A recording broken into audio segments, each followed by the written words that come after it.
क्या महाराष्ट्र में हिंदी विरोध के पीछे चुनावी सियासत है? पहला सवाल हमारा, क्योंकि बीएमसी के चुनाव नजदीक आ रहे हैं, उसका गणित भी हमने आपको दिखाया हुआ है। दूसरा सवाल, क्या 5वीं तक हिंदी पढ़ाने से मराठी अस्मिता को खतरा पैदा हो सकता है, जिसको लेकर तमाम राजनीतिक दल भारतीय जनता पार्टी के विरोध में खड़े हुए हैं। खुद शिवसेना भी अब कह रहे हैं कि हम इसके पक्षधर नहीं है। तीसरा हमारा इंपॉर्टेंट सवाल, क्या हिंदी विरोध के नाम पर हिंसा से मराठी संस्कृति को फायदा पहुंचता है? बार बार यह सवाल उठता है कि मराठी बोलने से मना करने पर क्या मारपीट करना सही है? नीतीश राणे महाराष्ट्र के कैबिनेट मंत्री हमारे साथ जुड़ रहे हैं, भारतीय जनता पार्टी के नेता भी हैं। नीतीश जी, अब तो आप इस पूरे विवाद को टोपी दाढ़ी की तरफ लेके जा रहे हैं। नीतीश जी हमारे साथ थोड़ी देर में जुड़ेंगे, लेकिन राम कदम से हम शुरुआत करना चाहते हैं। 3 सवाल हमने आपके सामने रखे हुए हैं राम कदम जी। एक जमाने में आप भी हिंदी भाषा में महाराष्ट्र के विधानसभा में शपथ लेने पर अबू आसिम आजमी को आपने चाटा जड़ दिया था। आज वही काम एमएनएस के कार्यकर्ता किसी दुकानदार के खिलाफ कर रहे हैं, तो सरकार के तरफ से साफ शब्दों में कहा जा रहा है कि यह गुंडागर्दी बर्दाश्त नहीं की जाएगी। राम कदम। साहिल जी, इस मंथना के आरंभ में मैं आपको बता दूं, आप भी मुंबई और महाराष्ट्र से ही जुड़े हैं। मुंबई और महाराष्ट्र की प्रथम भाषा मराठी थी, वर्तमान में है, और जब तक चंद्रमा और सूरज है तब तक प्रथम भाषा मराठी ही रहेगी, क्योंकि महाराष्ट्र की पहली भाषा मराठी है। देश के हर प्रांत की अपनी एक भाषा होती है और उस प्रांत के लोगों को उस भाषा के प्रति प्रेम सम्मान होना स्वाभाविक है। पर इसका कतई अर्थ ये नहीं निकाले कि महाराष्ट्र में अन्य भाषाओं का सम्मान नहीं है। भाषा एक संवाद का माध्यम है और इस कारण हम हिंदी की भी उतना ही सम्मान करते हैं, अंग्रेजी का भी उतना ही सम्मान करते हैं। विदेश में जाने के बाद अंग्रेजी काम आती है। इसके लिए भाषा ये विषय के बारे में पार्टी करके, सरकार करके ये भूमिका है। ये पहला बिंदु। और दूसरा महत्वपूर्ण बिंदु यहाँ आता है कि आपने कार्यक्रम के आरंभ में बड़ा अच्छा कहा कि ये भाषा का विवाद नहीं है, ये मराठी का कोई विवाद नहीं है। ये मराठी का जो पहला अक्षर है, उस महानगर पालिका के चुनाव के लिए अपना जनाधार तलाशने की कुछ दलों की कोशिश है। अब देखो, नौटंकी देखे आप उद्धव ठाकरे की, कि उन्होंने ये पूरी तरह से, अब छोटा बालक है पहली कक्षा का, कौन सी भाषा का चयन करे, कौन सी भाषा को चुने, क्या वो बालक के माता पिता तय करेंगे या कोई सरकार तय करेगी? स्वाभाविक रूप से नैतिक अधिकार उस बालक का है, उसके माता पिताओं का है। उद्धव सरकार ने करा क्या? वो जो कमेटी गठित हुई, बार बार दोहराना इसके लिए आवश्यक है कि देश और महाराष्ट्र के लोगों तक ये बात जाए, यानी हिंदी को जबरन लादने का फैसला करने वाली उद्धव सरकार, अब उसी बात का विरोध करने वाली उद्धव सरकार। यानी ढोल इस तरफ भी बजाएंगे, ढोल दूसरी ओर से भी बजाएंगे, तो इसमें कितनी बड़ी नौटंकी है देश जानता है। अब ये जो सारा का सारा मामला चल रहा है, ये केवल और केवल महाराष्ट्र में जो चुनाव होने जा रहे हैं, ये जबरन लादना जरा क्लियर कर दीजिए राम कदम जी। आप कुछ जबरन लादना कह रहे थे, नहीं, जबरन लादने की बात आप जो कर रहे थे वो जरा क्लियर कर दीजिए। जो साहिल जी, जो 2020 से यह आरंभ हुआ, जो माशिलकर कमेटी बैठी, वो कमेटी में उबाटा के नेता थे, बाद में वो कैबिनेट में प्रस्ताव आया जिसमें स्वयं उद्धव ठाकरे जी के दस्तखत है, और उसमें उन्होंने फैसला लिया कि पहली से लेके 6ठी कक्षा तक कि हिंदी, 12वीं तक किया उन्होंने, हिंदी और मराठी ये तुमको जबरदस्ती सीखनी ही पड़ेगी, मैंडेटरी करा, कंपलसरी किया। हमारा केवल मात्र इतना कहना कि बड़े बच्चे के मामले में अलग विषय हो सकता है, छोटा शिशु है। 22 अप्रैल को जो आपकी सरकार की तरफ से जो गवर्नमेंट रेजोल्यूशन लागू किया गया था, यह निकालने की नौबत क्यों आई? अगर वो पहले से प्रस्ताव एक्सेप्ट करके वहां पर लागू किया गया था, तो नए सिरे से ये लागू करने की नौबत क्यों आई? और उसको लेकर अब तो एकनाथ शिंदे की पार्टी भी उसका विरोध कर रही है, आपके सहयोगी उसका विरोध कर रहे हैं। आपने बिल्कुल सही बात पूछी। कोई भी वृक्ष का बीज जो है, बीज बोने का काम उद्धव ठाकरे की सरकार के कार्यकाल में हुआ। उसके बाद ब्यूरोक्रेटिक प्रोसेस है, आपने पेड़ उड़ गया, उस ब्यूरोक्रेटिक प्रोसेस में वो जीआर निकला। और जब सामने आया कि ये इस प्रकार का जीआर उस समय के मुख्यमंत्री के निर्णय के बाद, उनके फैसले के बाद निकला है, वो पता चलते ही तुरंत आदरणीय मुख्यमंत्री देवेंद्र फडणवीस जी ने उसे खारिज कर दिया। मुझे तो ये जो जीआर आया रिविजिट करना है एक बार फिर, जो सवाल जहां से मैंने शुरू किया था राम कदम जी, जहां से मैंने शुरू किया था वहां मुझे रिविजिट करना है, क्योंकि मुझे अभी भी वो विजुअल याद है। मैं आपके पास दोबारा आऊंगा, सुषमा अंधारे से मुझे जवाब लेना है कि क्या सचमुच में ये सिर्फ सियासत है आपकी क्योंकि बीएमसी के चुनाव दिख रहे हैं, या सचमुच में भाषा का प्रेम है? किस तरीके से आप इसको देखती है, मुझे सुषमा अंधारे से पूछना है। लेकिन राम कदम जी, आपके पास रिविजिट करना है मुझे। जब अबू आसिम आजमी को आपने चाटा जड़ दिया था मराठी में शपथ नहीं लेने के लिए, तब और आज में क्या स्थिति में फर्क आ गया, उस पर मैं आऊंगा आपके पास। लेकिन सुषमा अंधारे, ये सिर्फ राजनीति नहीं लगती आपको, क्योंकि आप पर आरोप यही लग रहा है कि एक तरफ तो मशेलकर समिति का रिपोर्ट आप एक्सेप्ट करते हो, उसके बाद जब सरकार जाकर जीआर निकालती है तब आप उसका विरोध करने लग जाते हो, और इतना विरोध कि अब तो आप राज ठाकरे के साथ, जिस पार्टी पर आप कहती थी कि वो पार्टी खत्म हो चुकी है, उसके साथ जाने के लिए भी आप तैयार। सुषमा अंधारे। साहिल जी, वैसे मेरे पास कहने सुनने के लिए बहुत सारी चीजें हैं, क्योंकि जो देवेंद्र जी कितनी ही आलोचना कितने ही लोगों के बारे में कर चुके हैं, अब उन्हीं को गोद में लेकर खिला पिला रहे हैं। तो मुझे उस विषय में अभी नहीं जाना है, लेकिन मैं यह बता दूं कि राम कदम जी ने जो संदर्भ दिया था कि 14 सितंबर 2021 को डॉक्टर रघुनाथ माशेलकर जी की समिति आई और समिति ने अपना रिपोर्ट दिया था। वह रिपोर्ट जरूर उद्धव साहब के कार्यकाल में आया था, किंतु उस रिपोर्ट के तहत हमें कुछ चीजें करनी चाहिए कि ना करनी चाहिए, इसके लिए उस रिपोर्ट पर सोच विचार के लिए उस रिपोर्ट को आगे भेज दिया था। लेकिन यह आप सभी को पता हो और आज तक के सारे दर्शकों को पता हो कि 14 सितंबर 2021 को जो रिपोर्ट आई है, उसके पश्चात जुलाई 2022 को यहाँ पर सरकार में जो बदलाव आए हैं, और जो दूसरी सरकार आई थी वो एकनाथ शिंदे जी की सरकार आई थी, तो जो जीआर निकला था वो एकनाथ शिंदे का। चलिए 1 मिनट के लिए मान लेते हैं कि भाई नहीं, हमने नहीं किया है, ये तो उद्धव साहब ने, तो आप तो उसे खारिज भी कर सकते थे। लेकिन यह जो जीआर था वह जीआर एकनाथ शिंदे साहब के कार्यकाल में आया, यह पहली बात। दूसरी बात यह कि कोई जब बोलता है कि भाई क्या वह अपनी पॉलिटिकल स्पेस ढूंढने के लिए जा रहे हैं, तो हम जरा राम कदम भाई से और बीजेपी के तमाम वक्तागण से कहना चाहेंगे कि होटल ताज एंड्स में फिर आप कौन सी पॉलिटिकल स्पेस ढूंढने के लिए निकल पड़े थे, जरा उसका भी जवाब लोगों को दीजिए। और तीसरी बात ये कि मराठी का जो म है वह म मराठी का नहीं बल्कि महानगर पालिका का है, महानगर निगम का है। इस तरह का जो उनका अभी एक बयान आया, तो उस पर मुझे जवाब देना चाहिए कि भाई मराठी के बारे में सिर्फ और सिर्फ हमने ही नहीं, क्योंकि मैं बार बार बोल रही हूँ कि राजनीतिक गुटों से ऊपर उठकर हमें इस पर बात करनी पड़ेगी। हम इसे राजनीतिक गुटों के परे जाकर बात करने की कोशिश कर रहे हैं। इवन कल जो सारे लोग इकट्ठे आएंगे वह किसी राजनीतिक दलगत राजनीति से ऊपर उठकर सिर्फ मराठी के मुद्दे को लेकर आएंगे, और इसी मुद्दे को लेकर आज की तारीख में राम कदम साहब की पार्टी यानी कि भारतीय जनता पार्टी जिस एनसीपी अजित दादा के साथ है, उन अजित दादा ने भी यह बयान दिया कि हाँ, यह जरूरी है कि 4ठी कक्षा तक सिर्फ और सिर्फ मराठी ही होनी चाहिए।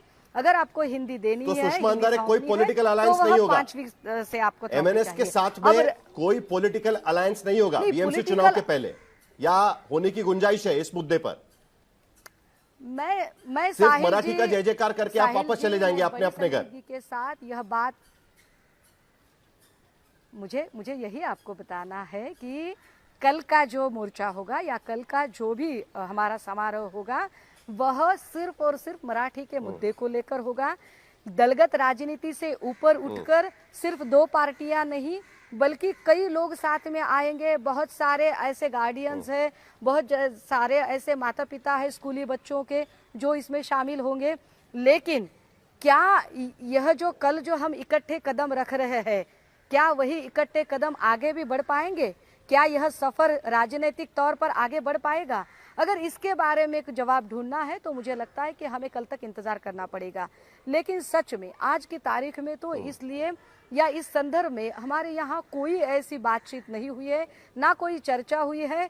रही बात राम कदम जी और इन सारे लोगों की, मेरी समझ में नहीं आता, ये वही लोग हैं जो जब तक देवेंद्र फडणवीस एक साथ पीसी नहीं ले रहे थे तब तक कह रहे थे नहीं नहीं हमने ऐसी कोई सख्ती की ही नहीं है, हमने हिंदी को थोपा ही नहीं है। पहले थोपा नहीं बोल रहे थे, फिर बोल रहे कि नहीं नहीं ये तो पहले हो चुका था। अरे भाई किसी तो एक बात पर तो अड़े रहिए, किसी एक बात पर अड़े रहिए। और खासकर यह बात आपको बतानी पड़ेगी कि हम कोई हिंदी के दुश्मन नहीं है, हमारी कोई शत्रुता नहीं है।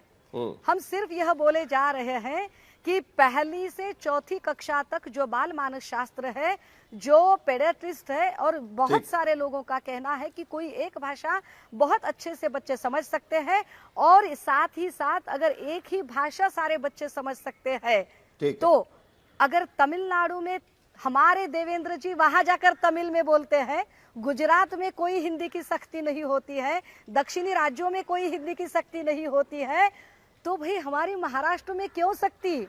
और जैसे कि आपने कहा कि अरे भाई एक बार तो आप सपा के आदमी को चांटा मारने तक की होड़ में लगे जाते हो, और आज ऐसी क्या आप पर इतनी पार्टी की कौन सी मजबूरी है।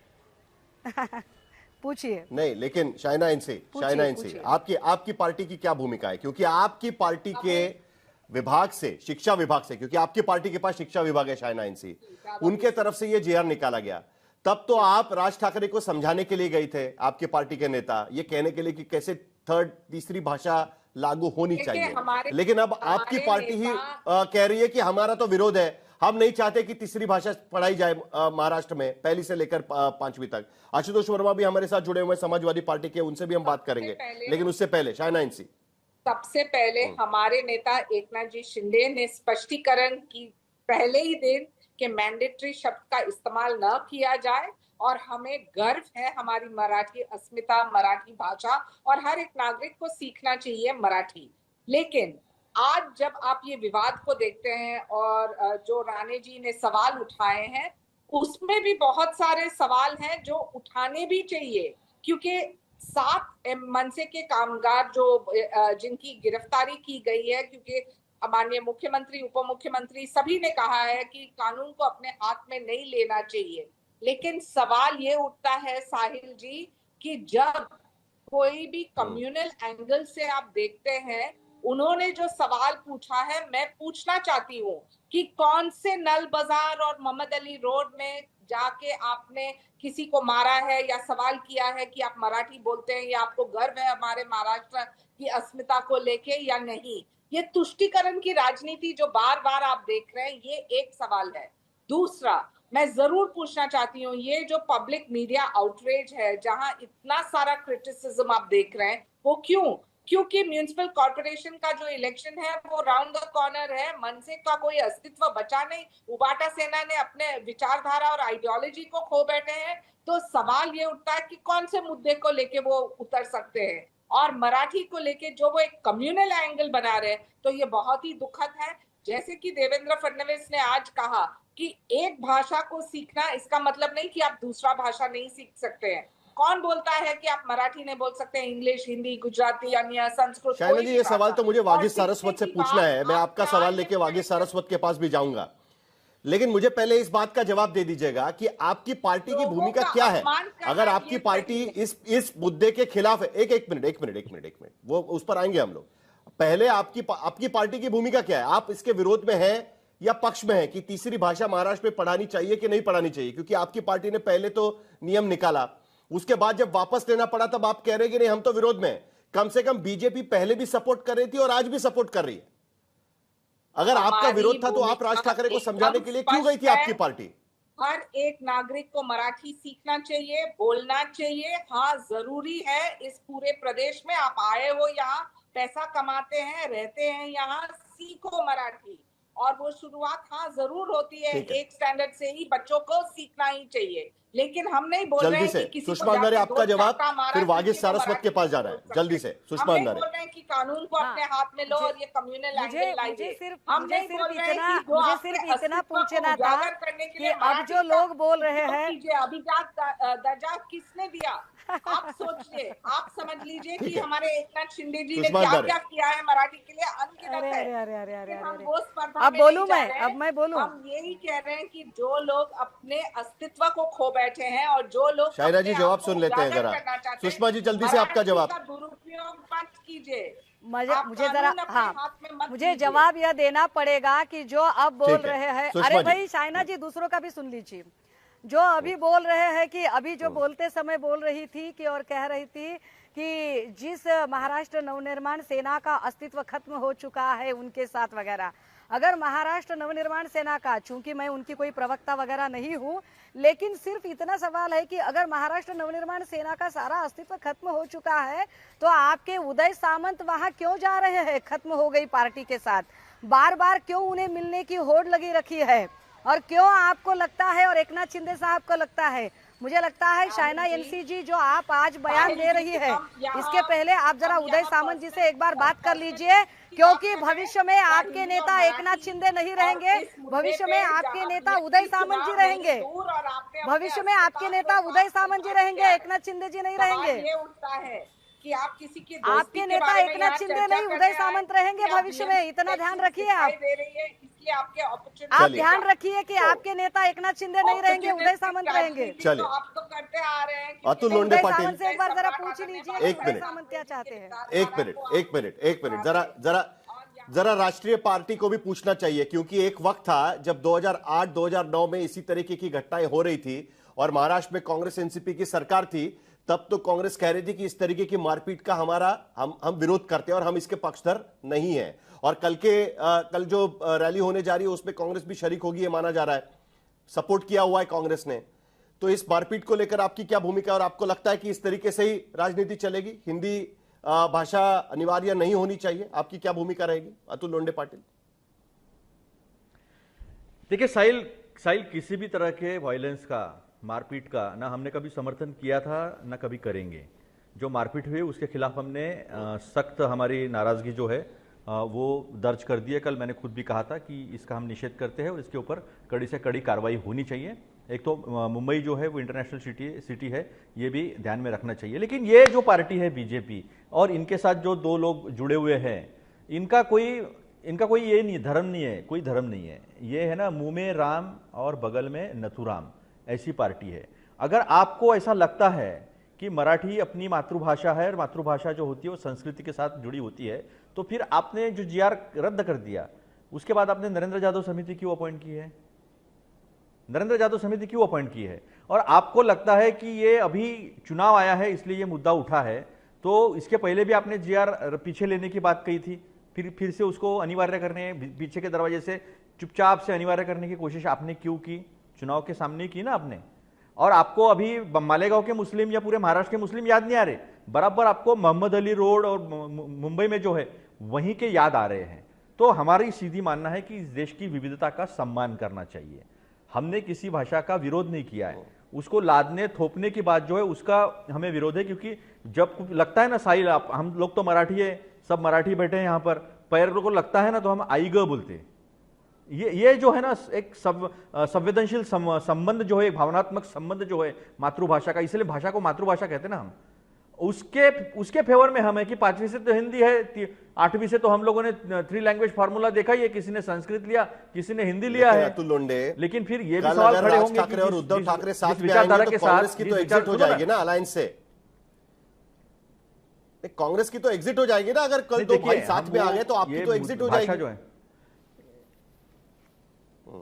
नहीं, कोई दो भाई आने से कांग्रेस को कुछ फर्क नहीं पड़ता है। कोई दो भाई इकट्ठा आए या फिर वो सब बीजेपी वगैरह इकट्ठा आए, कुछ फर्क नहीं पड़ता। हमने अपने विचारों से कभी कॉम्प्रोमाइज नहीं किया है।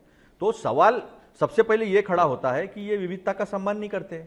इनका क्या है हमें पता है, मुंबईराम बगल में नथुराम वाली सारी पॉलिसी जो है वो है और उसका प्रतिनिधित्व यहाँ पर अभी देवेंद्र फडणवीस जी कर रहे हैं। तो ये विविधता का बिल्कुल कतई सम्मान नहीं करते, बिल्कुल विविधता का सम्मान नहीं करते। और मैं फिर से एक बार कह दूं, किसी भी भाषा का अपमान नहीं होना चाहिए, किसी भी व्यक्ति को मारपीट नहीं होनी चाहिए, एकदम गलत बात है। मुंबई यह एक अंतरराष्ट्रीय शहर है, यह भी हमने ध्यान में रखना चाहिए। इस तरह का लॉ एंड ऑर्डर खराब होगा